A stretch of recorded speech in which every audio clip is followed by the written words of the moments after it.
Hi everyone, welcome to Diet Rocks. My name's Tracy and this is the first video in my cheat day specials category on my playlist. This is for a banana and walnut cake and it's made in a saucepan. So in the saucepan I have put half of a pack of butter. Now I know that butter is in this country comes in a pack that's 250 grams in weight, but all over the rest of the world you get butter sticks or it comes in different kind of quantities. So as long as you have 125 grams and put it into a saucepan and melt it. Now that I do that by putting it on the lowest heat and melting it that way, and into the butter you put 160 grams of caster sugar. You can use any sugar you want, but caster sugar is the one that I use. So I'm going to put that on the cooker. Now normally I melt them together, but it was already melting, so I just put it in. So I'm going to put that on the heat, a very low heat, and stir it until that's completely mixed together. And you want to preheat your oven to 160 degrees Celsius. I'm not sure what that is in Fahrenheit, but all of the ingredients and the method will be in the description box. So I'll just go over them anyway. You want 125 grams of chopped walnuts. You'll need some vanilla extract, that's sticky, about a teaspoon, and 190 grams of self-raising flour. Now I guess that's all-purpose flour. In the UK we call it self-raising, but it's the one that's got the raising agent in there. That's just empty because it did have the sugar in, so I'm going to move that out of the way. So I'm going to pause the video for a second while I return this to the heat. Keep stirring until that's all mixed together. Okay, while that's melting, you're going to need 2 bananas. Now I like to use overripe bananas. It's a good way of using up ones that are going a little bit on the brown on the outside and you're not really wanting to eat them. I like them like that personally, but not a lot of people do. But this is a recipe that is really to use up your overripe bananas. They mash better as well, of course, so there's that. And that's going to go in shortly. So you just have to kind of loosely mash them, don't have to puree it or anything. Doesn't matter if it's got lumps, as long as they're kind of mashed up. That'll do.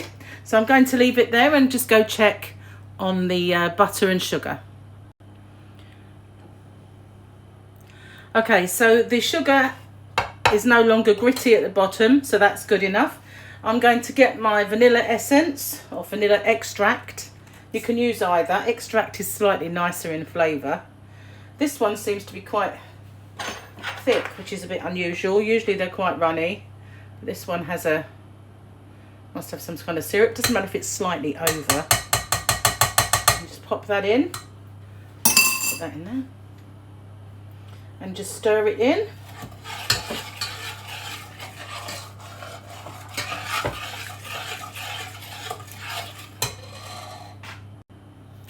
Another thing you're going to need is 1 beaten egg.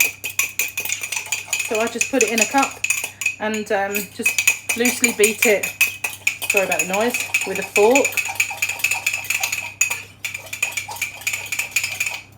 Okay, so that's enough. And I'm just going to pop that in and I keep stirring. You don't want your mixture to be too hot. Don't want to cook your egg as it enters the saucepan. Just stir that in, and you can stir in now your mashed banana.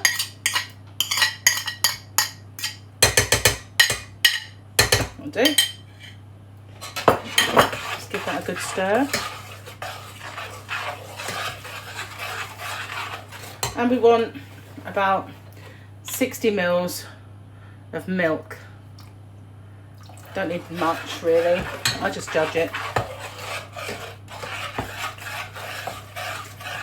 So that's all our liquid ingredients. And now we're just going to fold in the flour. You don't have to be really precise with this because It doesn't matter, it will be go kind of be lumpy looking anyway, but I don't beat it, I just kind of stir it in. Put some more in. Now it's going to make a batter. Now I've greased a loaf tin, I think that's about £1 loaf tin, and greased it and floured it. Now I have made this gluten-free in the past. If you use gluten-free flour, you want to just use a little bit more. So whereas I use 190 grams, you might want to use 200 or 210. Just use a little bit more. It's very much finer flour for some reason. So just keep on holding that in. Should be the last bit this time.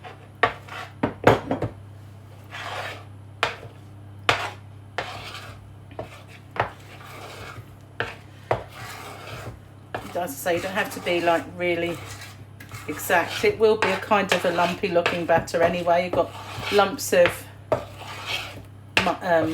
mashed banana in it in any case. And then we just add our chopped walnuts. Give them a good stir in.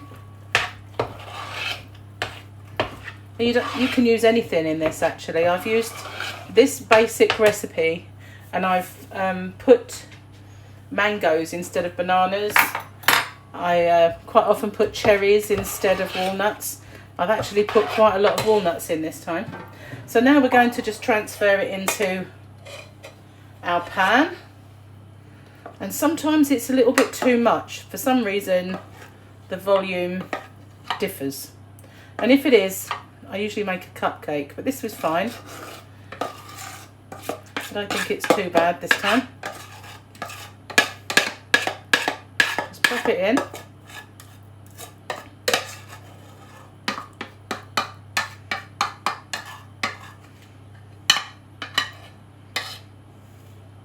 And get the last bit.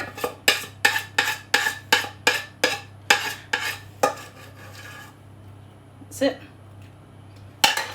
Move that over. Okay, so we're ready to put this in the oven. So I'll put it in the centre of the oven. Even though I have a fan oven, I still put it in the centre. And I cook this for 40 to 45 minutes. It depends. I'll keep checking it after half an hour. Put a knife in. And if it comes out really gloopy, I do it for longer. And the reason I can't be specific, now that we're here, we have a different cooker, but previously 40 minutes it was done in my last house where my other cooker. This one is much, even though I think the seals must not be quite as good. So that's how I do it. And sometimes if I feel it's getting a little brown, I'll just put some tin foil over it for a while and then take that off at the end. So I'm going to put it in the oven and I'll come back to you when it's time to take it out. Okay, so after it's cooked, I just sprinkle it with a little more caster sugar on top and let it cool down. It comes out of the pan nice and easily, and it's all done. So thank you for watching. If you haven't already, don't forget to hit the subscribe button. It's here somewhere, and the notification bell, and you'll be informed when there are new videos. All of the ingredients, as I said, and the method, etc., will be in the description box. So thank you for watching. Bye for now.